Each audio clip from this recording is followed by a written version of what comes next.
Okay, we're 9 hours later. It is now 7:05 a.m.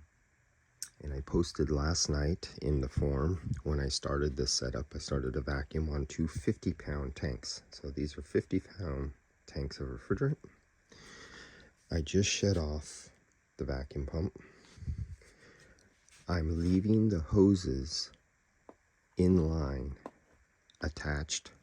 As you can see here, it's still open to the tank. So I'm reading the vacuum decay of the hoses and the gauges attached to the vehicle if this was part of the vehicle. Now if you see right here, when we were started, we are at, come on, focus, there we go. After about 30 seconds, if you look down here, there's 1 minute, somewhere right about there. That's me shutting off the valve of the vacuum, and we're at 69 microns. Now if we come over here and we look 2 minutes or 1 minute, 2 minutes, 3 minutes, 4 minutes, we're coming up on 4 minutes. We're at 70 microns. So after about 3 minutes roughly, we had 1 micron of decay. Now that is unusually good, but I have unusual hoses a little bit. If you've seen my video on how my hoses were modified and constructed and why they don't look like normal, look at how thick they are. These are yellow jacket hoses that are not normal yellow jacket hoses. So a little modification there, but I clean and dry my hoses between uses. I'll nitrogen purge them at 600 psi, and I'll put them under a deep vacuum, cleaning them out, and then fill them with nitrogen. They're always clean and dry between vehicles. And so my hoses are not like your hoses.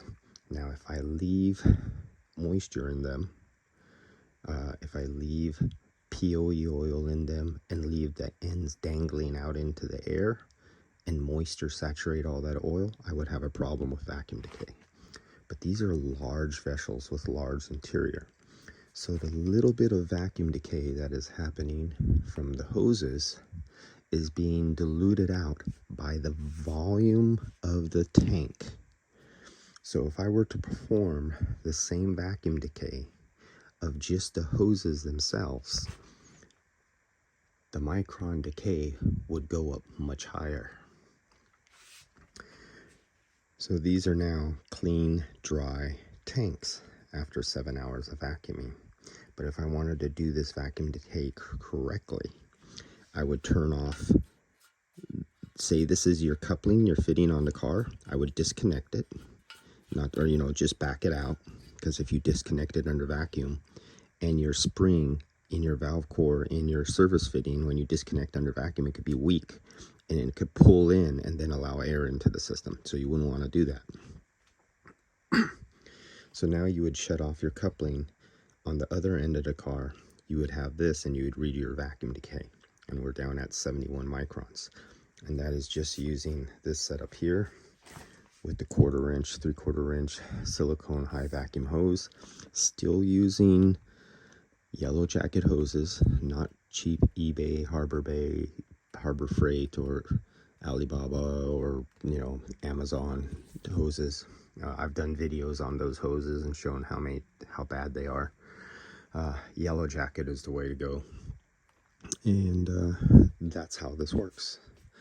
All right, guys, I'll see you later, and maybe I'll pick this test up one notch better, and I will show you the difference on the micron gauge of only using the hose disconnected right here with a different adapter connected directly to the tank, and show you how much lower that the vacuum could go by only using a dedicated vacuum hose and eliminating refrigerant charging hoses that were never meant to pull a deep vacuum. All right, see you guys later.